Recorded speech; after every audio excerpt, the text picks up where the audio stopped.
koy wax rek mooy ñu ko xam mais bon ça n'a absolument rien à voir. Ça s'appelle la démocratie. Bon beneen acteur politique mooy Macky Sall war na ñëw gisee ak Diomaye Faye pour mu am soutien bu Sénégal par rapport à sa candidature aux Nations Unies. Mieux vaut tard que jamais la ñuy wax. Mieux vaut tard que jamais, mieux vaut tard que jamais. Peut-être que ñoom ñaar ñëpp erreur am na peut-être parce que su dee président Diomaye dafa ne président Macky Sall waxu ko feneen la ko yëgee peut-être que aussi mënoon na ko wax. Président Diomaye aussi moom it war woon xaar man je pense même que y avait une pression par rapport ak ñi mu nekkal parce que ñoom ñëpp bu ñu fàtte ne ministre bu nekk dans le gouvernement ànd ak président Diomaye nekk ministre des affaires étrangères am moom moo taxaw attaqué wu au président Macky Sall. D'abord lu njëkk a def mooy soutenir koo xam ne dafa attaque président Macky Sall ci biir avion ce qui est extrêmement grave un ancien président de la République. Yacine Fall. waaw ensuite mu ñëwati ne moo du fi nekk candidat mënul nekk candidat et cetera et cetera moo tax quand j'ai entendu le président Diomaye ne moom def si neutre parce que yëgu ko woon et cetera non neutre aussi à moins que waa gouvernement di def lu mu yëgul. mais ministre des affaires étrangères amoon na si kàddu boobu tey pour man il y a pas à hésiter. Le président Diomaye Faye dafa war a soutenir la candidature de président Macky Sall. Bon loolu la ñuy xaar. ginnaaw bu ñu janoo ba pare xanaa. il devait le faire plus tard foofu la ñu war a mën a dem. Bon je pense que foofu la ñuy dem normalement mieux vaut tard que jamais mais il devait le faire depuis le début.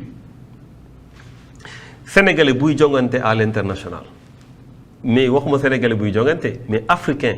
Parce que tey en Afrique c'est Macky Sall qui est en pole position c'est le seul candidat boo xamante ne mën na war na mën a gagner avec toute l'histoire qu'on a avec l'ONU nga xamante ne les pays africains ont toujours été relégués au second plan c'est vrai qu'on avait Kofi Annan etc mais par rapport d'ailleurs sax les idées que le président Macky Sall développe par rapport à l'Afrique nga xamante ne dafay inviter le monde à davantage ouvrir des opportunités pour l'Afrique mais loolu ñun suñu chance la quand on a parlé des questions de dette aujourd'hui le président Macky Sall lépp lu mu ci liggéey ak d'ailleurs les nominations qu'il a eues ak le travail qu'il fait sur le plan international peut-être que demain même il trouvera une solution pour le Sénégal ou d'autres pays où il incitera le monde international ou l'espace communautaire international. Sauf que ñoom dañu gis ne Macky Sall dictateur la Macky Sall dafa am deret ci loxo yi Macky Sall moo ñu dugal ci marasme économique bi ñuy dund kon du logique pour ñoom ñu koy jàppale. Est-ce qu'il y a une mise en accusation de Macky Sall? Non. Aujourd'hui, on ne peut pas concrètement dire qu'il a fait ceci ou cela. Et même s'il y avait une mise en accusation, il faut qu'il soit jugé et déclaré coupable. Non, je pense qu'on est très loin de ça. Là, d'ailleurs, ña ñoo demoon reeri ji xaw ma këram ña ñoo ko accompagné jox ko avion bi mu dem Makka. Xanaa boobu il n'avait pas du sang dans les non mais attends il faut quand même être sérieux je pense que il y avait une bonne transition quelqu'un dañ ko ne waroo def man mi bokkoon naa si ñoo xam ne ils étaient très violents sur la question de la troisième candidature on était là vraiment très vigilants doo fi nekkee candidat mais jour bu mu waxee nekkul candidat moi je fais pas des gens qui l'ont félicité et depuis lors je le soutiens sur pas mal de choses parce que lu rëy la woon tey su waxoon ne candidat la peut-être que Sénégal mu am fu mu mujjee. loolu tamit il faut que ñu valoriser ko. mais il faut que ñu valoriser ko il a fait ça il est parti ñoom seen bopp ñu accompagner ko mu def ay élections libres et transparentes ñoom seen bopp ñu def passage de service ñu gunge ko jox ko avion bi mu dem Makka. Mais maintenant, s'il y a des choses qu'on lui reproche par rapport au la première chose à faire d'abord, c'est de ne pas se blanchir. Qu'est-ce qui s'est passé? ñoom bañ toogee lan lañ njëkk a def bañ toogee dañu profiter wu sur la loi d'amnistie blanchir seen bopp ba pare xam nga ndax gars yi dañ koy fàtte ou pas. Ils auraient pu d'abord abroger cette loi d'amnistie justice def liggéey bi ñu xool kan moo def ak kan moo deful parce que nag affaire bi jaxasoo na woon trop il faut ñu xam ñan ñoo tiire. que nan la demee ak et cetera ñu situer les responsabilités très clairement mais ils ne l'ont pas fait dañu profité aussi amnistie bi dem wuti rapidement ñu defal leen non-lieu way parce que y'a l'amnistie setal na leen yéen set ngeen d'ailleurs ce qui est inédit comment un premier ministre peut sortir une décision de justice boo xam ne dafa ne moom ak le président de la République seetal nañ leen alors que le président de la République ne peut pas être jugé si moment bu mu nekk président de la République. Donc qu'est-ce qui se passe? Ça veut dire que il voulait coûte que coûte blanchir boppam, blanchir seen camp ne ñun bokkuñu si. Et ils font pire. Ils mettent en place, ils disent, ils vont loi d'amnistie bi dañ ko jël ñu interpréter ko. bañ ko interpréter, le Conseil constitutionnel leur a dit dans son considérant 31 que yéen ci seen interprétation bi da ngeen jéem a nëbb ay nit yoo xamante ne suba suñu leen jàppee parce que dañoo rey wala dañoo def lu garaaw su dee mën nañ ko expliquer ne dañ doon défendre les libertés publiques su boobaa ñooñu dañ leen di bàyyi. ñoom ba ñuy defaraat loi bi dañ si dugal loolu ça veut dire que ñoom non seulement setal nañ seen bopp mais ñu ngi doon jéem a setal seeni ñooñ éventuellement su dee bokk nañ si affaire bi. Comment dans ce contexte là mën nga ñëw taxaw léegi ne non non léegi ñun set nañu léegi kële ne mooy coupable? Il faut arrêter, il faut être sérieux.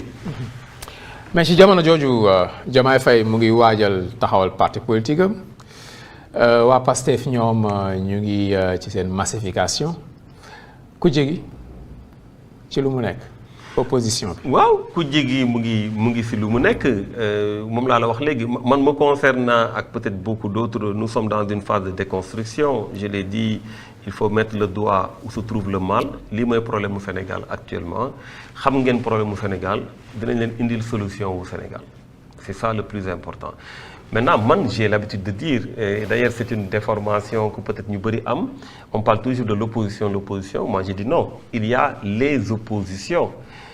La preuve ñun bañ nekkee ak Pastef opposition dañ doon jaar ni ñu jaar na le parce que d'accord ñu woon ak ñoom si lu bëri. En tout cas il y a les oppositions, ku nekk ak say ambition, ku nekk ak say objectif, ku nekk ak sa programme, ku nekk ak façon bi nga jàppe ne moom ngay defee politique donte da ngay jàkkaarloo ak nguur.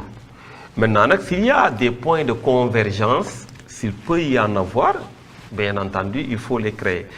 D'ailleurs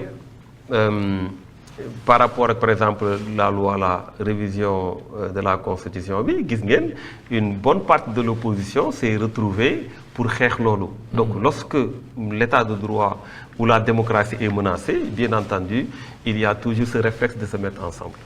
waaw mais Thierno Bocoum léegi màgg na ci wàllu politique am nga expérience bi am nga vécu bi dund nga ko léegi ambition yi war nañ kawe quand même. non say ambition par rapport ak local yeeg présidentielle bi. non ambition yi kawe na depuis ba ñu génnee réew mi la ñu nekk leader. On a voulu se présenter à l'élection présidentielle de 2019 déjà. On n'a pas pu le faire. Parce que boobu on avait théorisé les grands blocs. Parce que on s'est dit que président Macky Sall pour ñu ñi gagné ko il faut que mu am ay blocs yu rëy si ñu demee éparpillé wu moom dina si génn. Et malheureusement ce qui s'est passé, il est passé haut la main. Ñu dem élection 2024, là je t'ai expliqué tout de suite que j'avais carrément dit que c'est pas la peine de se présenter ces élections yi. Parce que on va faire un référendum. Ce ne sont pas des élections présidentielles, ce n'est pas le rendez-vous d'un homme avec son peuple. Parce que même ceux qui sont candidats, le peuple ne le connaît pas. Nit ñi xamuñu woon candidat yi sooy xool. C'était candidat diw lañ doon wax. Donc c'était un